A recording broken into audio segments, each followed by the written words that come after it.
I learned to bead myself from my grandmother, from my kukum, when I was about 8 years old, and she learned from her mother. I still look at their work. I look at the pieces that I still have from my grandmother and great-grandmother, and I'm always inspired by their stitches and learn from them.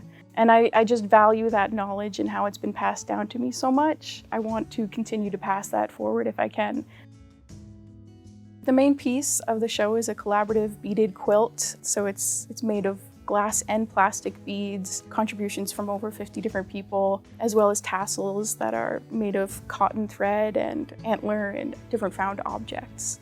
It's made out of mostly glass beads, but it also contains some plastic beads that were my kukums, so inherited materials, as well as materials gathered and harvested by my father, like the elk antler that you'll see in the tassels.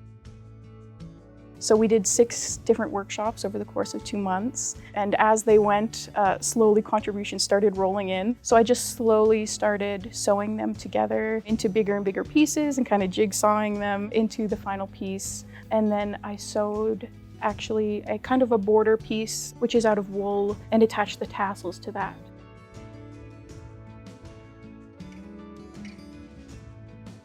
My kukum was taken to residential school when she was 4 or 5 years old, and over the course of her life she attended 3 different residential schools and an Indian hospital. After contracting tuberculosis at one of those residential schools, she continued to live to 82 years old and have 16 grandchildren. Yeah, she always made sure to carry the culture on. Her mother made sure that she knew the Cree language, knew Nehiyawewen, and was able to still have that connection to culture. I try to honor that. I want to carry that forward as well. I feel a responsibility to continue doing that.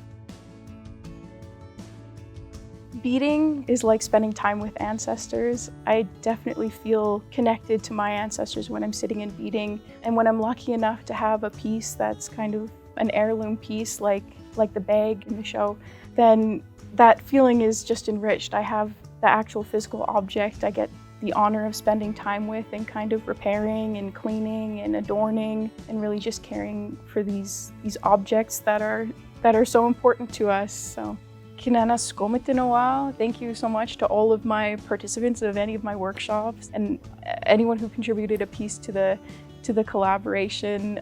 I'm so grateful that you shared your time and space with me and offered that to me. So hi, and thank you to my father for the materials, and hi, kinana skomitinoa to my grandmother and great-grandmother for everything they've done for me.